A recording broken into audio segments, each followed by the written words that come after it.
You know, not since Alfred Hitchcock has a director cared so personally about what the audience experiences. Well, Christopher Nolan, who put together Interstellar, actually shot it on real 70mm IMAX film.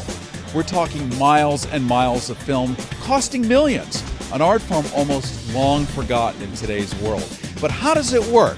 Well, we're going to take you behind the scenes of the full IMAX experience. I'm standing in the ultimate spiderweb of fun. This is the actual movie in IMAX of Interstellar. Guess how much it weighs, the whole movie? 600 pounds. But what you don't know is how many miles long a film it takes to run Interstellar. Cooper, it's too damn fast. I got this. Fire! Very graceful. You're not going to get the beauty of film. You're not going to get that scope and size and epic scale that Christopher Nolan puts on screen like nobody else, unless you go see it in IMAX. And I say the movie's an experience. We have a mission. The plan does not work if the people on Earth are dead by the time we pull it off. There's no other movie that I can think of that more necessitates going to the theaters to see it than this. Cooper! I'm not gonna make it! Yes, you are. Yes, you are. Director Christopher Nolan's broken the mold of going digital on big-budget films.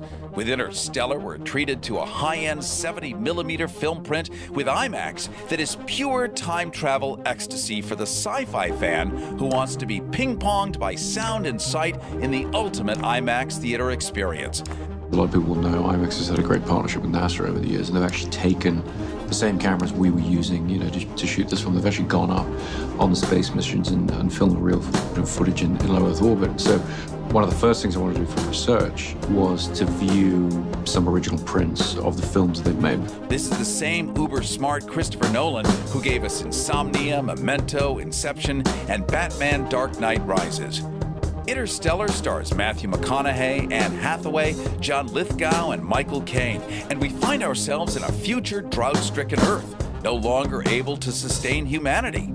And so a small last-resort space team launches a make-or-break space mission to resettle humanity, traveling several galaxies to worlds simultaneously stunning and horrific. I've never been so engulfed in a story. That's a great thing to experience. Cooper, it's too damn fast. I got this. Fire! Only a director of Nolan's caliber could pull off both physics and philosophy in order to fire the imagination while feeding the sci-fi appetite. Much of Interstellar was shot with actual IMAX cameras, considered ordinarily too expensive to pull off. In fact, Kodak, the last century film company, had to reopen its doors again and manufacture miles of this expensive, large-frame film.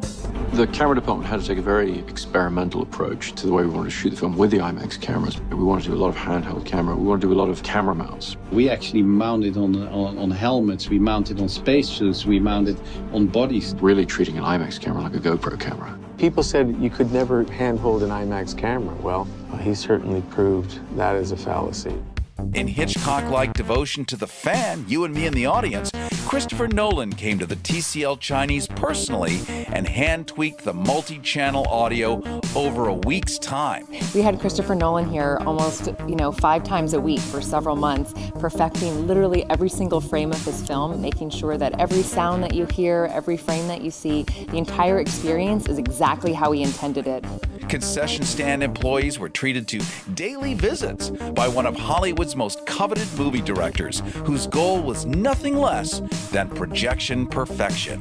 When I first saw this film, it was in an IMAX theater, and I literally could not breathe. It felt like I was in space. Only 40-plus prints were made of this enormously expensive 70mm film, and each had to be delivered to select theaters using specially guarded transportation in order to avoid what might literally be called piracy. The value of just one 70mm version of the film in the wrong hands is almost too expensive to calculate. Nothing can beat an IMAX capture. The film has got full bandwidth and all those colors, and Chris calls it the gold standard, and it absolutely is. This level of commitment, along with casting some of Hollywood's favorite Oscar-level stars, means for many a once-in-a-lifetime theater experience. Nice to be able to say at your next cocktail party that you saw Interstellar in a theater where the director himself added his personal touch to each seat in the auditorium.